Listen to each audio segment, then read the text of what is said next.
ओम नमः शिवाय। जय श्री राम। राधे राधे मित्रों।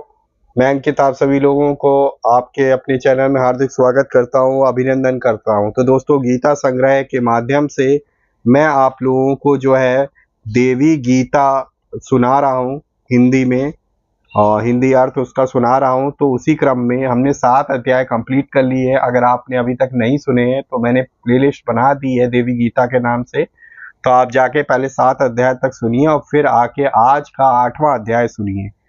ठीक है दोस्तों, तो एक बार मन लगा कर ध्यान लगा के सुनिए। एक बार प्रेम से बोल दी दोस्तों, जय श्री गणेशाय नमः, जय माता दी।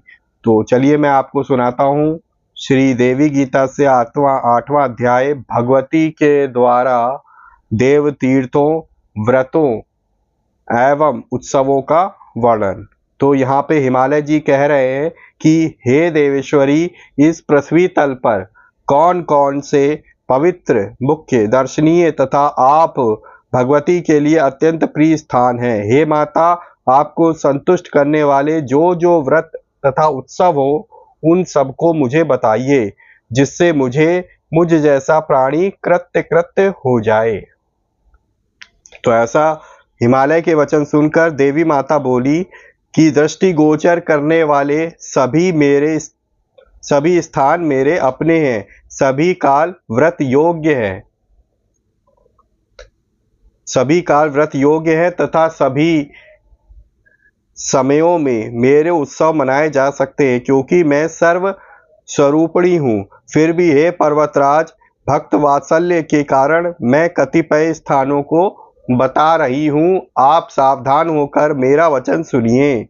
कोलापुर एक अत्यंत श्रेष्ठ स्थान है, जहाँ लक्ष्मी सदा निवास करती है। मात्रपुर दूसरा परम स्थान है, जहाँ भगवती रेणुका विराजमान है। तीसरा स्थान तुलजापुर है। इसी प्रकार सप्तशृंग भी एक स्थान है।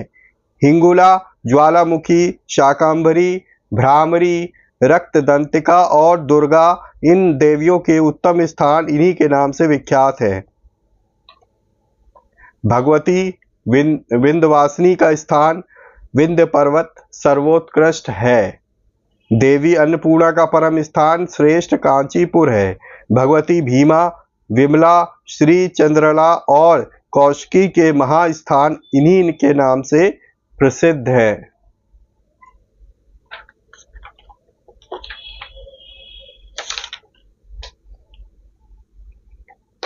भगवती नीलांबा का परम स्थान नील पर्वत के शिखर पर है, और देवी जाम्बुन देवेश्वरी का पवित्र स्थान श्रीनगर में है। भगवती गुहकाली का महान स्थान है, जो नेपाल में प्रतिष्ठित है, और देवी मीनाक्षी का श्रेष्ठ स्थान है, जो चिदंबर में स्थित बताया गया है।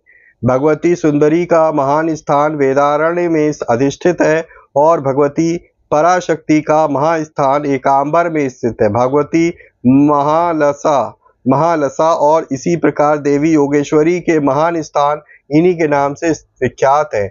भगवती नील सरस्वती का स्थान चीन देश में स्थित कहा गया है। भगवती बगला का सर्वोत्तम स्थान वैद्यनाथ धाम में स्थित माना गया है। मुझ श्री भुवनेश्वरी का स्थान मणिद्वीप में बताया गया है। श्री मत्रीपुर भैरवी का महान स्थान कामाख्या योनि मंडल है, और यह भूमंडल पर क्षेत्र रत्न स्वरूप है तथा महामाया द्वारा अधिवासित क्षेत्र है। धरातल इससे बढ़कर श्रेष्ठ स्थान कहीं नहीं है। यहाँ भगवती प्रत्येक माह में साक्षात रजस्वला हुआ करती हैं। उस समय वहाँ के सभी देवता पर्वत स्वरूप हो जाते हैं, और अन्य देवता भी वहाँ पर्वतों पर निवास करते हैं। विद्वान पुरुषों ने वहाँ की संपूर्ण भूमि को देवी रूप कहा है। इस कामाख्या योनिमंडल से बढ़कर श्रेष्ठ स्थान कोई नहीं है। ऐश्वर्यमय पुष्कर क्षेत्र भगवती गायत्री का उत्तम स्थान कहा गया। अमरेश में चंडिका तथा प्रभास में भगवती पुष्करेक्षणी विराजमान है। महास्थान नैमिसारण में लिंग धारिणी विराजमान है। पुष्कराक्ष में देवी पुरुहुता और आषाढ़ी में भगवती रति प्रतिष्ठित है। चंडमुंडी नामक महान स्थान में परमेश्वरी दंडनी और भारभूति में देवती भूति तथा नाकुल में देवी नकुलेश्वरी विद्वान क्षमा करे। हरिश्चंद्र नामक स्थान में भगवती चंद्रिका और श्री गिरी पर शांकरी प्रतिष्ठित कही गई है। जपेश्वर स्थान में त्रिशूला और आम्रातकेश्वर में देवी सूक्ष्मा है। महाकाल क्षेत्र में शांकरी, मध्यम नामक स्थान में शर्वाणी और केदार नामक महान क्षेत्र में भगवती मार्गदायिनी अधिष्ठित है। भैरव नामक स्थान में भगवती भैरवी और गया में भगवती मंगला प्रतिष्ठित कही गई है। कुरुक्षेत्र में देवी स्थाणु प्रिया और नाकुल में ही भगवती स्वयं भुवि का भी स्थान है। कनखल में भगवती उग्रा, विमलेश्वर में विश्वेशा, अट्टहास में महानंदा और महेंद्र पर्वत पर देवी महांत का विराजमान है। भीम पर्वत पर भगवती भीमेश्वरी, वस्त्रापथ नामक स्थान में भवानी शांकरी और अर्धकोटि पर्वत पर भगवती रुद्राणी प्रतिष्ठित कही गई है। अविमुक्त क्षेत्र काशी में भगवती विशालाक्षी, महालय क्षेत्र में महाभागा, गोकर्ण में भद्रकर्णी और भद्रकर्णक में देवी भद्रा विराजमान है।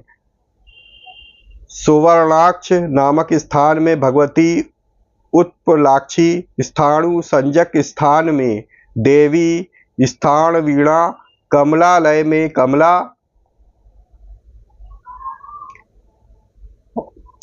लंडक में प्रचंडा, कुरंडल में त्रिसंध्या, माकोट में मुकुटेश्वरी, मंडलेश में शांडकी और कालंजर पर्वत पर काली प्रतिष्ठित है।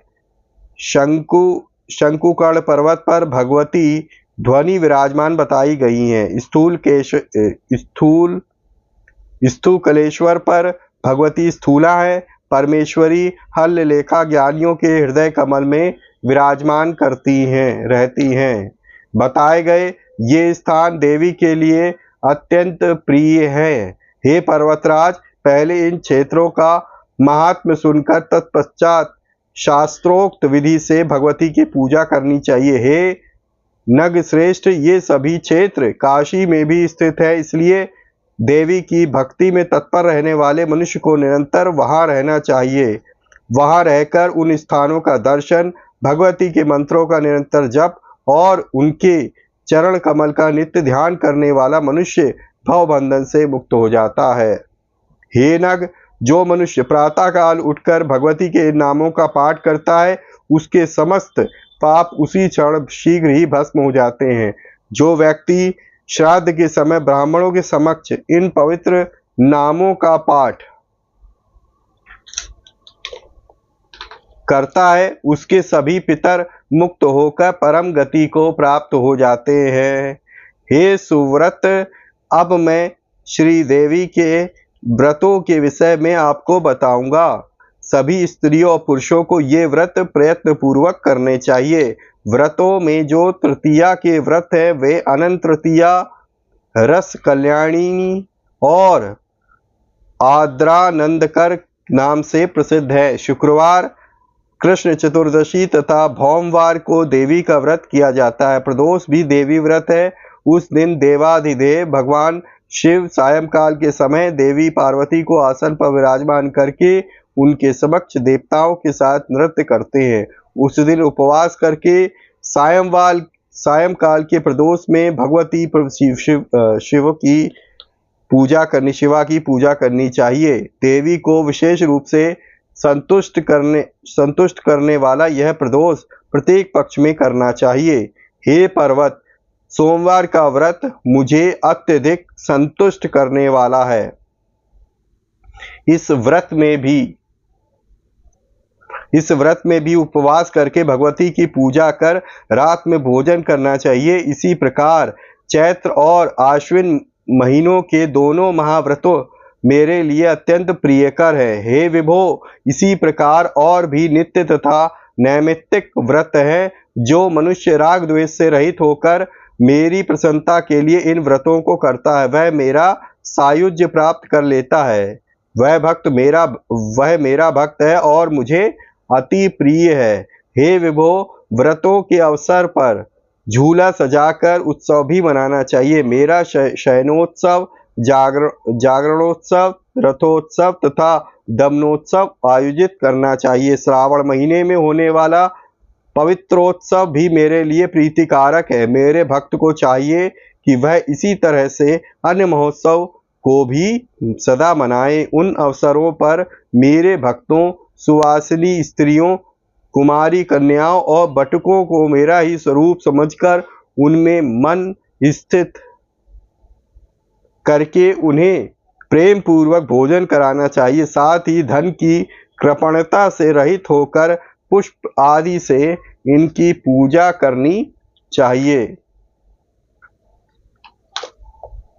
जो मनुष्य सावधान होकर भक्ति पूर्वक प्रत्येक वर्ष ऐसा करता है वह धन्य और तथा कृतकृत्य है। वह शीघ्र ही मेरा प्रिय पात्र बन जाता है। मुझे प्रसन्नता प्रदान करने वाला यह सब प्रसंग मैंने संक्षेप में आपसे कह दिया। उपदेश ना मानने वाले तथा मुझ में भक्ति ना रखने वाले मनुष्य के समक्ष इसे कभी भी प्रकाशित नहीं करना चाहिए। इस प्रकार श्रीमद् देवी भागवत महापुराण की देवी गीता में श्री देवी के स्थान, व्रत तथा महाव्रतों का वर्णन नामक 8वां अध्याय पूरा हुआ। एक बार प्रेम से बोल दिए दोस्तों, सियावर रामचंद्र की जय। जय माता दी। तो यहाँ ये था दोस्तों 8वां अध्याय देवी गीता का, जो आपको मैंने कह सुनाया। कहाँ से? ठीक है, गीता संग्रह के माध्यम से। ठीक है दोस्तों, और नेक्स्ट सेशन में मैं आपको 9वां अध्याय सुनाऊंगा हिंदी में, जिसका शीर्षक है देवी पूजन के विविध प्रकारों का वर्णन। तो नेक्स्ट सेशन में जुड़ना ना भूलें। अगर आपको वीडियो अच्छी लगी है तो प्लीज वीडियो को लाइक करना ना भूलें और ज्यादा से ज्यादा अपने परिजनों मित्रों के साथ शेयर करें ताकि वो भी इस पर्टिकुलर गीता के अध्याय का पाठ सुन सके।